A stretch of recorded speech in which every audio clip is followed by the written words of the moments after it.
우리 1급 비밀이란 제목으로 함께 은혜를 나누기를 원합니다. 일본에 유명한 사과 농부가 있습니다.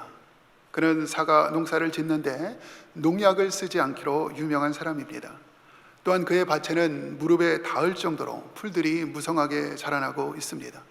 농약도 쓰지 않고 잡초도 제거하지 않는데 그의 사과는 맛이 좋아서 비싼 가격으로 팔려가고 있습니다. 어떻게 보살핌을 제대로 받지 못하는데도 불구하고 이렇게 질 좋은 사과를 얻을 수 있을까요? 이는 그의 사과나무 자체가 갖고 있는 높은 면역성 때문이라고 합니다.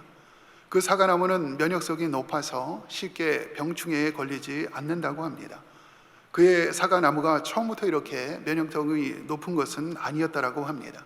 그도 처음에는 여느 농부와 같이 농약을 쓰고 잡초를 제거함으로 사과나무를 재배했는데 어느 날 보니까 농약 알레르기가 있는 그 아내를 위해서 이제부터는 농약을 쓰지 않고 재배하는 방법을 시도했던 것입니다.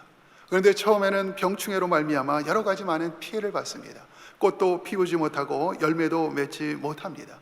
아마 11년이 넘는 오랜 기간 동안에 참고 인내하면서 그 기간에 사과나무 자체가 면역력이 향상되게 된 것입니다. 여러 가지 많은 병충해가 있는데도 불구하고 면역력이 높으니까 그 안에서 맛있는 예쁜 사과나무가 결실하게 된 거예요. 여러분들 사과나무 입장에서 한번 살펴보면은 이와 같은 아름다운 열매를 맺기 전에 10여 년 동안 그 농부에 대해서 어떻게 생각했을까요? 나를 위하여 병충해를 위해서 농약도 쳐주지 않고 여러 가지 잡초들이 무성한데도 불구하고 뽑아주지 않는 그 농부를 보면서 사과나무는 어떻게 생각했을까요? 이 농부가 보니까 나를 사랑하지 않는구나. 나에 대해서 관심이 없구나. 어떻게 보면 능력이 없는 무책임한 농부일 수도 있겠구나 하는 그런 생각을 하지 않았을까 하는 생각이 듭니다. 혹시 주변에 그 가수원을 지나는 옆에 동네 사람들은 그 가수원을 보면서 뭐라고 얘기를 할까요? 풀들이 무성합니다. 그리고 사과나무는 죽어가고 있어요. 병충해로 말미암아 말라가고 있는 그 사과나무를 보면서 아마 주인을 원망했을 거예요. 주인을 아마 욕했을 것입니다. 아마도 이 가수원의 주인은 게으른 사람인가 보다, 무책임한 사람인가 보다, 아니면 돈이 없어서 농약을 사지 못해서 이렇게 사과나무를 제대로 가꾸지 못하는구나, 아마 조롱하며 놀리는 그와 같은 일이 있었을 것입니다. 여러분들 한번 우리가 신앙생활을 하면서 혹시 우리가 하나님 앞에 이러한 원망이나 의구심을 한 적이 없는지 한번 살펴봤으면 좋겠습니다. 하나님께서 아름답게 창조하신 이 세상이라는 가수원에 보면은요, 죄악이라는 잡초가 너무나 무성하게 자라고 있어요. 선하신 하나님, 공의로운 하나님께서 창조하신 이 세상에 어떻게 이토록 많은 악들이 넘쳐나고 있을까요? 여러분들 예수님을 믿지 않는 세상 사람들은 형통한 데 비해서 예수님을 믿는 사랑하는 하나님의 자녀들은 얼마나 어려운지 몰라요. 형색이 점점 초췌해지고 어려운 가운데 있는 것을 보게 됩니다. 성도들을 핍박하는 이 악한 세력들이 기세가 등등하여 설치는데 하나님은 아무런 관여도 하지 않으세요. 어떻게 그렇게 내버려 두는지, 과연 하나님이 존재하시는지, 과연 이와 같은 하나님을 우리는 어떻게 증명할 수 있을지 우리가 한번 생각해 볼 문제라는 것입니다. 여러분, 이와 같은 질문은요, 철학과 신학을 연구함에 있어서 매우 중요한 질문 중에 하나입니다. 지금까지 이 질문에 대한 해답을 찾기 위해서 많은 학자들이 노력을 기울여 왔습니다. 이것을 신학적으로 신정론이라고 부르고 있습니다. 하나님은 정의로운 분인데 왜 세상은 정의롭지 못하고 악이 가득한가에 대한 질문입니다. 철학자 칸트에 의하면 세상에 존재하는 악으로 인해서 하나님께서 인간의 이성에게 고소를 당했다라고 표현하고 있습니다. 이성의 재판정에 서신 하나님을 변호하는 논리를 라이프리치가 처음으로 신정론이라는 개념을 들어서 설명하고 있습니다. 오늘 본문은 어쩌면 신정면에 대한 조금이나마 답변을 줄 수 있는 본문이라 할 수 있습니다. 예수님으로 비유되는 주인은 세상이란 밭에 좋은 씨를 뿌렸습니다. 그런데 뿌리지 않은 가라지가 난 것입니다. 처음에는 비슷해서 몰랐는데 나중에 자라고 보니까 밀과 흡사한 가라지가 자라고 있는 거예요.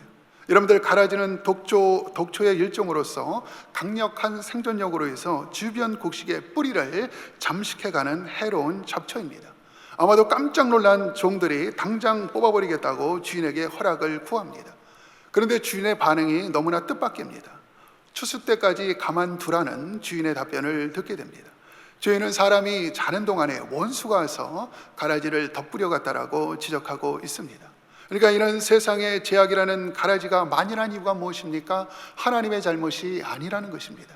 또한 우리의 잘못도 아니라는 것이죠. 원수 마귀의 소행이라는 사실을 하나님께서는 분명히 밝히고 있는 것입니다. 주인이 심지 않은 제약의 가라지들이 판치는 이유가 바로 여기에 있다는 것입니다. 마귀가 주인의 밭을 파괴하고 지금까지 유린하고 있다는 사실을 밝히고 있는 거예요.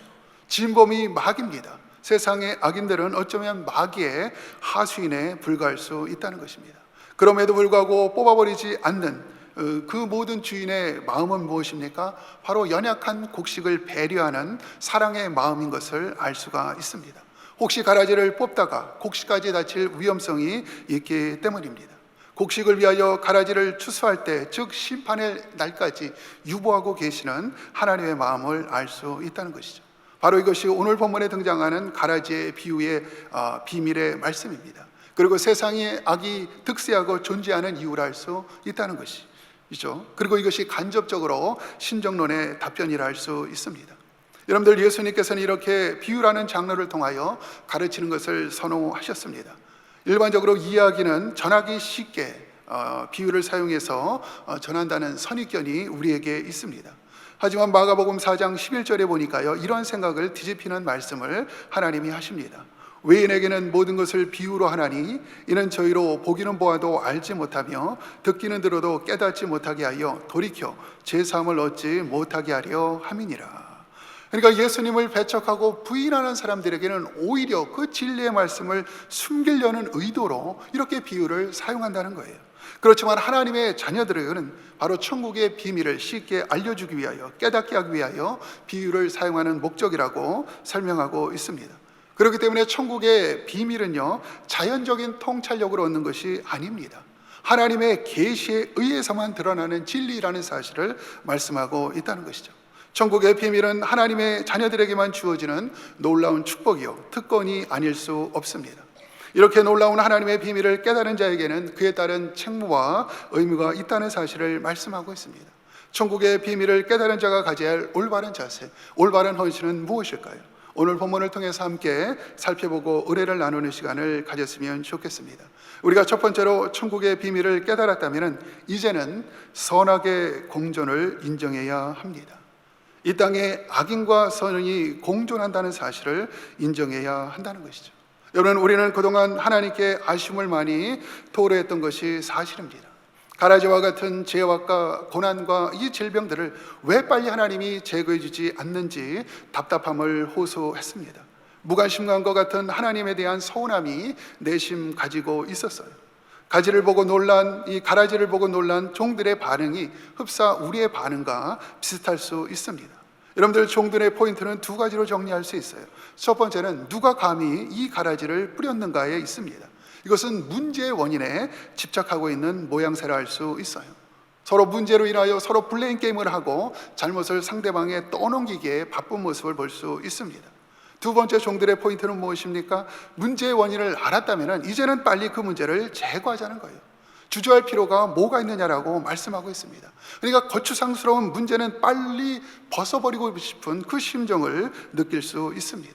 여러분들, 이것은 우리도 동일할 수 있다는 것이죠. 시대의 이름을 편승하여 하나님을 대적하고 조롱하는 이 세상 사람들이 빨리 제거됐으면 좋겠다는 생각을 한 적이 있습니다. 크리스찬들에 대해서 은근히 비아냥거리는 직장 동료들을 하나님께서 한번 그냥 혼내줬으면 하는 생각을 한 적도 있어요. 사사건건 까칠한 태도로서 크리스찬들을 괴롭히는 이 직장 상사를 지그시 한번 하나님이 그냥 눌러줬으면 좋겠다는 생각도 한 적이 있습니다. 추수 때까지 가만두라는 이 주인의 느긋한 대책에 대해서 쉽게 납득이 되지 않는 것이 사실이에요. 여러분, 왜 우리는 것을 납득하지 못할까요? 그것은 바로 뿌리 깊이 박힌 가라지의 실체를 알지 못하기 때문입니다. 이미 뿌리까지 뒤엉켜져서 이 가라지를 뽑다가 아직 뿌리가 연약해진 곡식, 사랑하는 하나님의 자녀들이 다칠 수 있다는 사실을 감지하지 못하기 때문이에요. 골마터진 문제를 해결하는 것은 좋지만은 그 해결 과정 속에서 마귀의 빌미가 됨으로 말미암아 그 오물을 이 사랑하는 교회 공동체가 되짚었을 수 있다는 사실을 우리는 염두에 두지 못할 때가 많이 있습니다. 그러나 오늘 본문을 통해서 하나님께서는 천국의 비밀을 분명하게 깨닫게 해 주십니다. 그대로 방치하는 것은 하나님의 무관심이 아니에요. 하나님의 무능력에 있다는 것이 아니라는 것입니다. 주변에서 세상에서 하나님을 무능력하다고 비아냥거릴지라도 하나님 거기에 아랑곳하지 않고 우리를 보호하시기 위하여 끝까지 남겨두시는 하나님의 사랑의 배려임을 우리는 알 수 있습니다. 그렇다면 우리는 어떻게 해야 될까요? 이제는 하나님의 그 배려 속에서 이 세상 가운데 선악의 공조를 이해해야 한다는 것이요, 그것을 인정해야 한다는 것입니다. 악인을 없애달라는 기도보다는 오히려 그 악인이 있더라도 넉넉히 감당하며 나갈 수 있는 힘과 능력을 구해야 될 줄 믿습니다. 주님께서 악인에 대한 심판을 유보하셨던 것 같이 우리도 유보해야 합니다. 지금 당장 가라지를 뽑아내는 섣부른 시도를 해서는 안 된다는 사실을 알 수 있어요. 특별히 여러분, 교회 공동체에서 성급 판단이나 정지하는 월권을 삼가야 합니다. 마지막 추수 때까지 기다리시는 그 하나님의 인내가 우리에게 필요하다는 사실을 말씀하고 있어요. 어쩌면 문제 원인을 제거하기보다는 그 문제와 함께 갈 수 있는 방법들을 모색할 필요가 있다는 것입니다. 바로 이것이 천국 비밀을 발견한 자의 올바른 태도라고 말씀하고 있습니다. 우리가 두 번째로 천국의 비밀을 깨달았다면 이제는 영적 경각심을 가져야 합니다. 영적 경각심을 가지고 깨어 기도해야 된다는 사실을 말씀하고 있습니다. 여러분, 오늘 본문 비유는 우리에게 충격적인 사실을 폭로하고 있습니다. 원수 마귀라는 존재가 우리 주변 밭에 가라지를 뿌리고 있다는 사실을 고발하고 있습니다. 하나님께서 우리에게 맡겨주신 소중한 밭을 파괴하고 제약으로 오염시키고 있다는 사실을 말씀하고 있어요. 여러분, 오늘 본문을 자세히 살펴보면요, 가라지를 복수로 표현하고 있습니다. 가라지를 수없이 많이 뿌렸다는 것을 암시하고 있습니다. 여러분, 더군다나 그 밭은 마귀의 밭이 아니에요. 예수 그리스도 주님의 밭이라는 사실을 말씀하고 있어요. 25절에 보니까요, 예수님은 분명히 좋은 씨를 제 밭에 뿌린 사람으로 묘사했습니다. 여기서 제 밭이라고 표현함으로 말미암아 밭에 대한 주님의 소유권을 주장하고 있는 거예요. 여러분들, 그럼에도 불구하고 마귀는 주인의 허락도 없이 감히 가라지를 덧뿌리고 있는 것입니다. 그러니까 무단 침입해서 불법을 저지르고 있는 상황이라 할 수 있습니다. 여러분들, 그런데 왜 이 사실을 밭을 관리했던 그 종들은 몰랐을까요? 나중에 다 자라고 난 뒤에 발견하게 되는 오류를 범한 것을 볼 수가 있죠. 그 이유는 25절에서 지적하고 있습니다. 사람이 잘 때 뿌리고 갔다라고 밝히고 있습니다. 그러니까 우리가 영적으로 잠든 틈을 이용해서 마귀는 가라지를 뿌리고 있다는 거예요. 그러니까 지금도 마귀는 우리를 호심탐탐 노리면서 우리가 언제 영적으로 잠드는지 그때를 노려서 우리의 아름다운 밭에 가라지를 뿌리고 있다는 사실을 말씀하고 있다는 것이죠. 바로 이것이 영적 경각심을 가져야 될 이유라는 사실입니다.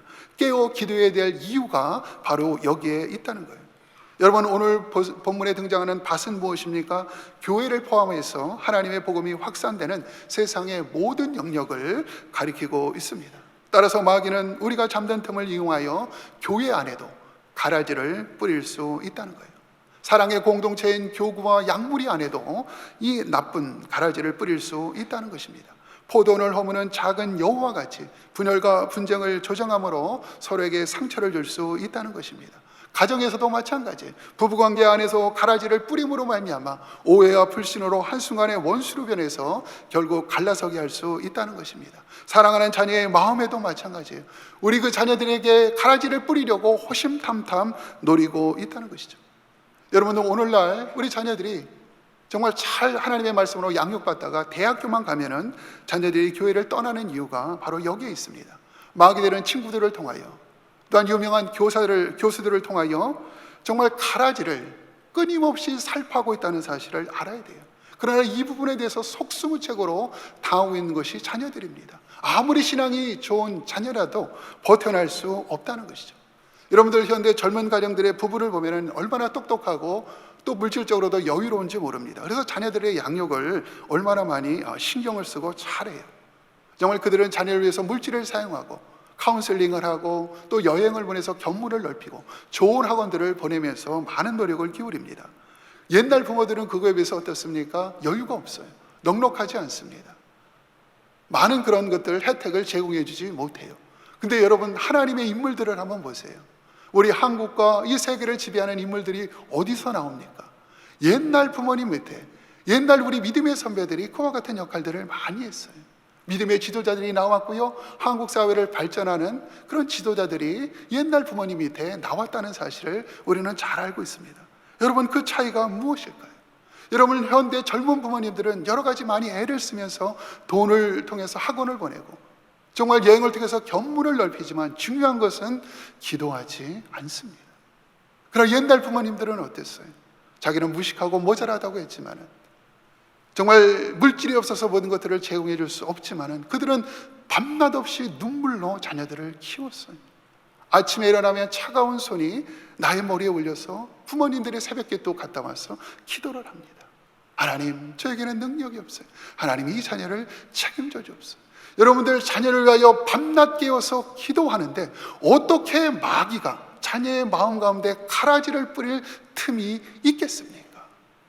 가라지를 뿌릴 수 없는 거예요. 그러니까 하나님의 말씀으로 든든히 올바로 굳게 성장할 수밖에 없는 겁니다. 그러나 세상에 아무리 좋은 교육적 환경을 제공해도 우리가 기도하지 않는다면 마귀는 언제든지 우리 자녀들 가운데 가라지를 뿌림으로 말미암아 우리가 변질된 그런 우리 자녀들로 교회를 떠나게 되는 결과를 맞이할 수 있다는 사실을 오늘 본문에서 말씀하고 있습니다. 여러분들, 과연 하나님께서 우리에게 맡겨주신 소중한 밭을 지키는 방법은 무엇일까요? 딱 한 가지밖에 없습니다. 우리가 영적으로 깨워서 기도하는 수밖에 없습니다.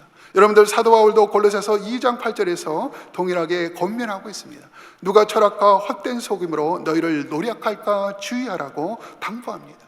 그리고 골로새서 4장 2절에 보니까요, 기도를 계속하고 기도에 감사함으로 깨어있으라고 말씀합니다. 베드로 사도도 마찬가지예요. 베드로전서 5장 8절에서 우리에게 강하게 도전하고 있습니다. 근신하라, 깨어라, 너희 대적 마귀가 우는 사자같이 두루다니며 삼킬 자를 찾나니 너희는 믿음을 굳게 하여 저를 대적하라고 말씀하고 있다는 것이죠. 사랑하는 예수님도 우리에게 애타는 심정으로 당부하고 있습니다. 이러므로 너희는 장차올 이 모든 일을 능히 피하고 인자 앞에 서도록 항상 기도하며 깨어 있으라고 말씀하고 있다는 것입니다. 여러분, 우리가 기도의 파수꾼으로 우뚝 서야 합니다. 기도함으로 말미암아 영적 방어선을 지켜야 한다는 것이죠. 영적으로 두 눈을 부릅뜨고 깨워서 주님의 몸된 교회를 지켜야 합니다. 깨어 기도함으로 교구와 양무리 사역을 지켜야 한다는 것이죠. 우리가 영적으로 각성하여 깨어 기도함으로 사랑하는 우리 가정, 우리 부부관계, 우리 자녀들을 지킬 때 그들이 하나님 안에서 든든히 서 나아간다는 사실을 말씀하고 있습니다. 바로 이것이 무엇입니까? 천국의 비밀을 발견한 자의 올바른 자세라고 오늘 본문을 통해서 우리에게 도전하고 있습니다. 여러분들, 마지막으로 천국의 비밀을 깨달았다면 이제는 종말론적인 시각을 가지고 판단해야 합니다. 현재 풀리지 않는 모든 문제들을 종말론적으로 바라보고 그것을 이겨야 된다는 사실을 말씀하고 있다는 것이죠. 여러분들, 오늘 본문에서 강조점을 두고 있는 부분을 우리가 주목해 볼 필요가 있습니다. 오늘 비유에서는요, 곡식과 가라지의 운명을 상세하게 묘사하며 비중 있게 다루고 있습니다. 그들의 대비된 운명을 마지막 30절에서 다루면서 오늘 비유를 마무리하고 있습니다. 둘 다 추수 때까지 함께 자라게 두라. 추수 때에 내가 추수꾼들에게 말하기를 가라지는 먼저 거두어 불사르게 단으로 묶고 곡식은 모아 내 곡간에 넣으라 하리라. 어쩌면 이 본문의 마지막 말씀이 오늘 핵심적인 교훈이라 할 수 있습니다. 예수님은 그렇지만 여기서 끝나지 않고요, 예수님은 30절 이 한 구절을 설명하기 위해서 40절부터 43절까지 네 구절을 할애하고 있습니다. 여기서 우리는 예수님께서 무엇을 강조하고 있는지 다시 한번 짐작할 수 있다는 것이죠. 41절에서는요, 가라지의 운명을 이렇게 풀어서 설명하고 있습니다. 인자가 그 천사들을 보내리니 그들이 그 나라에서 모든 넘어지게 하는 것과 또 불법을 행하는 자들을 거두어내어 풀물불에 던져 넣으리니 거기서 울며 이를 갈게 되리라 라고 말씀하고 있어요. 이러한 가라지의 운명과는 달리 43절에 보니까요, 곡식들의 최후를 소개하고 있습니다. 그때 의인들은 자기 아버지 나라에서 해와 같이 빛나리라. 귀 있는 자는 들으라 라고 말씀하고 있다는 것이죠. 여러분, 곡식을 상징하는, 곡식을 비유하는 하나님의 사랑하는 자녀 성도들의 마지막은 부활의 영광의 찬란한 아침이라고 말씀하고 있습니다. 여러분들, 이것에 비해서 가라지로 비유되는 이 세상 사람들의 운명은 어떻습니까? 하루아침에 영영이 꺼지지 않는 풀물불에 던져지는 비참함의 극치를 보여주고 있다는 것이죠. 여러분, 얼마나 자신의 처지가 후회스럽고 비통하면은 그 고통과 고난 가운데도 슬피 울며 이를 간다라고 말씀하고 있다는 것이죠. 여러분들, 과연 이와 같은 종말의 극단적인 실체 앞에서 이 세상의 부귀영화가 과연 우리에게 어떠한 의미를 주고 있을까요? 여러분, 그래도 이 땅에서의 악인의 형통함이 우리의 부러움의 대상이 될 수 있을까요? 사형수의 마지막 만찬이 아무리 화려하다고 해도 그것을 부러워할 사람은 없을 것입니다. 삼시세끼 먹고 놀기만 한다고 해서 돼지를 부러워할 사람은 없을 거예요. 여러분들, 혹시 주변에 돼지나 사형수를 부러워한다면 그 사람은 꼭 정신 감정을 받아야 됩니다. 흰 벽돌로 세워진 병원에 어쩌면 입원할 수도 있어요.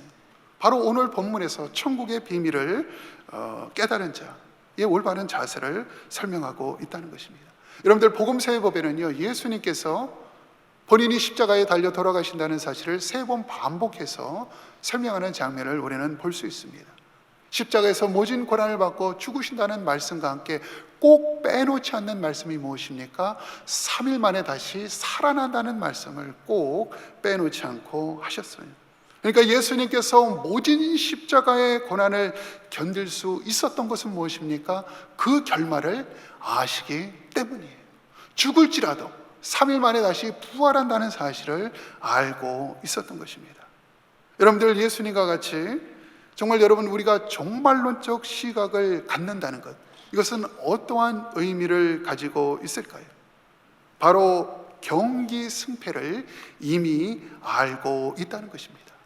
누가 최후의 웃는 사람인지, 누가 최후의 승리의 잔을 높이 들 것인지 이미 알고 있다는 거예요. 또한 세상에서 도저히 소유할 수 없는 더 높은 차원의 보물을 발견했다는 것입니다. 이 땅의 안개와 같이 사라질 그 이 땅이 아닌 영원한 하늘나라에 가치를 두는 삶을 말하고 있는 거예요. 그러니까 이 세상의 육신의 웰빙보다는 하늘나라에서 영혼의 웰빙을 더 높이 따지고 그곳으로 향하여 우리 눈을 높이 들어 올리는 이와 같은 모습이 바로 종말론적 시각이라는 사실을 말씀하고 있다는 것이죠. 남수단에서 사역하시던 김재용 선교사님이 본인이 왜 선교에 헌신했는지 간증하는 내용을 들은 적이 있습니다. 어느 날 남수단에서 어떤 아이가 정말 배에 복수가 차서 너무나 고통 가운데, 근데 의료 혜택을 제대로 받지 못하는 가운데 부르짖으며 죽어가고 있습니다. 의사가 없어요. 병원이 없습니다. 그냥 죽고 말았어요. 그 너무나 안타까운 모습을 보면서 그 자리에서 무릎 꿇고 하나님 앞에 기도했대요. 그러면서 하나님 앞에 질문했다고 합니다.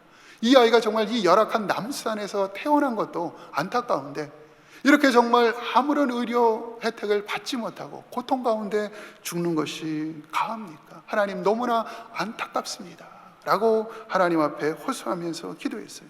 근데 한참 기도를 드리는데 하나님이 도리어 질문을 하셨다라고 합니다. 내가 보고 있는 것이 무엇인지 아느냐? 너가 보고 있는 실체가 무엇인지 아느냐라고 질문하고 있습니다. 그러면서 하나님께서 말씀하십니다. 정말 내가 안타까운 것고 내 마음이 아픈 것은 이 아이가 남수단에 태어난 것이 아니란다. 얘가 아무런 병원 혜택을 받지 못하고 고통 가운데 죽어가는 것이 내가 안타까운 것이 아니란다. 그러면서 하나님께서 뭐라고 말씀하십니까? 내가 진정으로 마음이 찢어지도록 아픈 것은 예수님을 믿지 않고 죽은 이 아이가 이후에 어디 갈지를 알기 때문에 그것이 내 마음이 아픈 부분이라고 눈물을 흘리면서 말씀하시는 그 하나님의 눈물을 보고 그는 두말할 것 없이 선교에 헌신했다는 간증을 들었습니다. 물론 여러분들, 남수단의 열악한 의료시설이나 이 빈곤의 문제가 가볍다는 말은 아닙니다. 하지만 죽음 이후에 처해질 이 인간의 운명, 그 비참한 운명은 그 어느 것보다도 더 본질적인 문제라는 사실을 말씀하고 있어요. 여러분, 우리가 이 땅에 살면서 종말론적인 시각을 갖는다면 우리는 하나님의 부르심에 순종하지 않을 수 없다는 것입니다. 바로 이것이 천국의 비밀을 발견한 자의 올바른 헌신이라고 말씀하고 있습니다. 여러분들 1907년도 평양 대부흥운동을 알고 계실 것입니다. 아마 한국 교회의 부흥의 시발점이 되었던 운동이라 할 수 있습니다. 지금도 한국의 오순절이라고 불릴 만큼 한국 교회 역사상 이보다 더 중요한 부흥운동은 없었습니다. 그 부흥의 진원지가 우리가 잘 알고 있는 평양 장대연 교회입니다. 장대연 교회에서 열린 그 연합 사경에서 놀라운 부흥의 역사가 시작되었고, 이것이 평양 전역과 전국에 걸쳐서 놀라운 그 성령의 역사가 일어난 것을 우리는 잘 알고 있습니다. 저는 이 부흥운동을 생각할 때마다 제가 드는 한 가지 궁금증이 있어요. 하나님께서는 왜 장대연 교회를 사용하여 주셨을까? 하나님께서는 왜 이 평양의 장대연 교회 말고도 많은 교회가 있었지만 장대연 교회를 사용하여 주셔서 그 부흥의 진원지로 삼아 주셨을까? 한국의 오순절 운동과 같이 이 장대연 교회를 마가 요한의 다락방으로 하나님이 사용하여 축복하신 것입니다. 하나님은 도대체 왜 이 장대연 교회를 사용하셨을까 하는 그런 궁금증이 들었습니다. 우리가 잘 아는 대로 장대연 교회는 1899년도에 평양 장대연 지역에 교회를 세움으로 말미암아 이제 공식적으로 그 교회가 시작하게 된 것입니다. 그런데 그 장대연 교회가 새롭게 이름이 조정되기 전에 그 전신이었던 교회가 그 유명한, 이거는 한국 교회사도 나오는 교회 이름인데 널다리 교회라는, 이것이 전신이 됐던 그와 같은 교회입니다. 이 널다리 교회는 최치량이라는 사람이 기거했던 판동에 있는 집이 교회가 된 경우예요. 그래서 이 교회를 널다리 교회 또는 판동교회라고 불렀습니다. 원래 그 집은 박영식이라는 사람의 집이었는데 최치량이 그 집을 구입해서 꾸민 다음에 선교사님들의 숙소로 사용하다가 이것이 이제 교회로 바뀌게 된 것입니다. 그리고 박영식이라는 사람이 처음에 이 집에 살았는데 그 집의 특징이 있는데 그 집은요, 성경책을 찢어서 도배로 삼은 집이에요. 그래서 그 성경을 보면서 이 박영식이라는 사람, 그 다음 최치량이라는 사람이 예수님을 구주로 영접하게 된 것입니다. 그리고 여러분, 그 성경책을 전해준 사람이 누굽니까? 우리 모두가 잘 알고 있는 한국 최초의 기독교 순교자였던 토마스 선교사님입니다. 나중에 토마스 선교사님의 목을 쳤던 박충건이라는 사람도 침례를 받고 그 교회의 교인이 되었어요. 그러니까 하나님께서는 토마스 선교사가 죽어가면서 건네주었던 그 피 묻은 성경책이 도배되었던 집을 결국 장대연 교회로 세우게 된 것입니다. 그리고 또한 하나님께서는 그 장대연 교회를 사용하여 주셔서 평양 부흥운동의 진원지로 세워주셨다는 것이죠. 여러분, 이것이 과연 우연일까요? 사실 이뿐만은 아닙니다. 여러분들, 토마스 선교사님의 순교로 말미암아 조선과 미국이 통상조약을 체결하는 계기가 됨으로써 이제는 합법적으로 미국에서 선교사가 조선으로 올 수 있는 물꼬를 트여준 거예요. 그의 죽음을 통하여, 순교를 통하여 조선 선교의 모든 장이 새롭게 열리게 됐다는 것을 알 수 있습니다. 그리고 또한 토마스 선교사님이 순교했던 그 대동강변에 토마스 기념교회를 건립했는데 이것이 6.25 전쟁 때 파괴가 되고 말았습니다. 그런데 놀랍게도 바로 이곳에 북한 선교를 목적으로 세웠던 평양과기대가 세워졌다는 사실입니다. 그의 뜨거운 피가 뿌려졌던 그곳에 북한 선교의 미래를 담당한 평양과기대가 세워져서 그곳에서 학생들이 가르침을 받고 있는 거예요. 여러분들, 그리고 당시 토마스 선교사님을 파송했던 영국 웨일즈의 작은 시골 교회는요, 토마스 선교사님이 당시 담임 목사님으로 심우하고 있었습니다. 그런데 그곳에 한국 부부가 담임 목사님으로 돼서 현재 한국 분이 그것을 담임 목사님으로 섬기고 있다는 것이죠.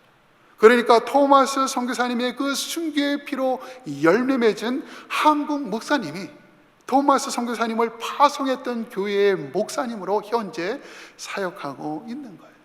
여러분, 이것이, 이 수많은 사건들이 우연일까요? 여러분들, 토마스 선교사님이 조선 땅에 왔다는 것은 무엇입니까?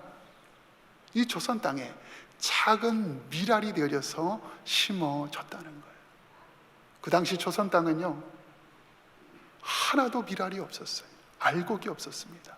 온통 가라지뿐이었어요. 토마스 선교사님, 그 미랄이 뿌리도 내리기 전에 이 수많은 가라지들은 그냥 내버려 두지 않았습니다.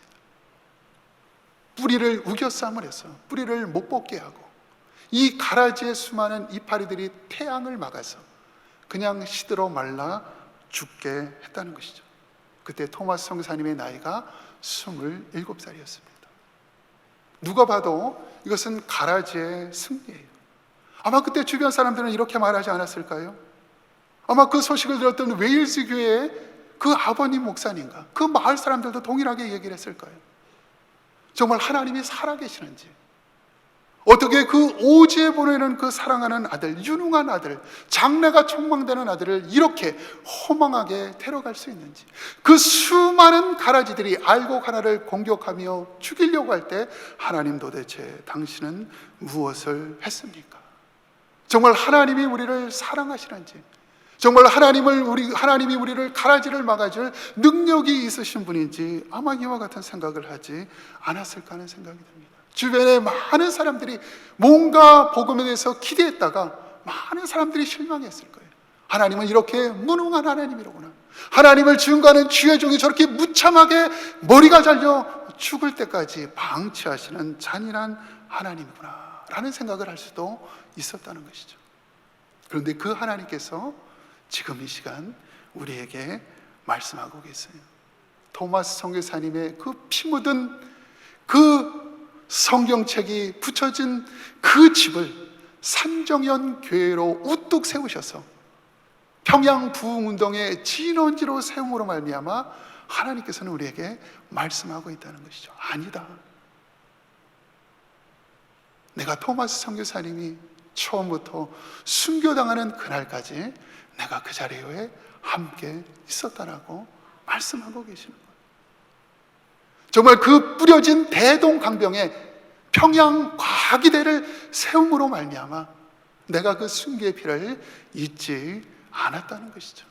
아무리 가라지가 우겨쌈을 당해도 내가 능력이 없어서 보호해주지 못하는 것이 아니라 이것을 통한 하나님의 더 큰 비전을 이루시고 이 땅이 아닌 영원한 하늘나라에서 토마스 선교사님을 더 빛나는 존재로 세우기 위한 하나님의 섭리라는 사실을 말씀하고 있습니다. 웨일즈 교회의 그 영국 시골 마을에 한국 부부가 거기서 단임 목회를 한다는 것이, 이것이 어떻게 우연이겠습니까? 그 당시 웨일즈 교회 그 마을 사람들이 모두 다 하나님을 원망하며 어떻게 그 사랑하는 아들을 그 오지에서 죽일 수 있겠습니까? 나는 그 말에 그 웨일즈 교회, 영국의 작은 교회 한인 부부 목사를 세움으로 하나님은 말씀하는 거예요. 이것을 보라, 그 사랑하는 순교, 그 아들의 순교의 피로 이들이 예수님을 믿고 너희 교회를 섬기고 있다. 하나님께서는 어쩌면 우리에게도 동일하게 이렇게 말씀하고 있지 않나 하는 생각이 듭니다. 우리에게는 질병의 가라지가 있습니다. 가난과 역경의 가라지가 있어요. 아무리 기도해도 변화되지 않습니다. 점점 가라지에 우겨쌈을 당하는 것 같아요. 하나님, 도대체 왜 이러십니까? 언제까지 나를 이렇게 낮추실 것입니까? 이런 원망의 마음도 있을 거예요. 하나님 우리에게 말씀하고 계세요. 하나님의 능력이 없어서 아니다, 내가 너의 기도를 듣지 않아서가 아니다, 이것은 더 큰 역설적인 하나님의 축복이다, 역설적인 하나님의 사랑이다. 조금만 견뎌라.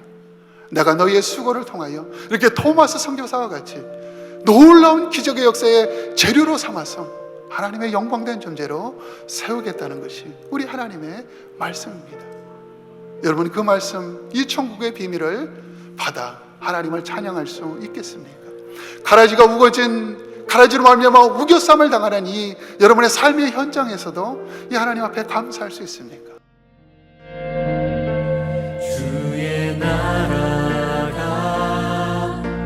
임할 때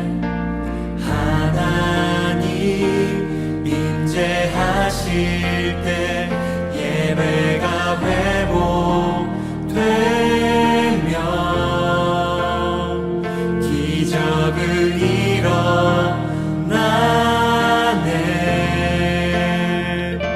전능하신 주 영원하신 능력의 통치자 자유가 선포되어 주 백성 돌아오네.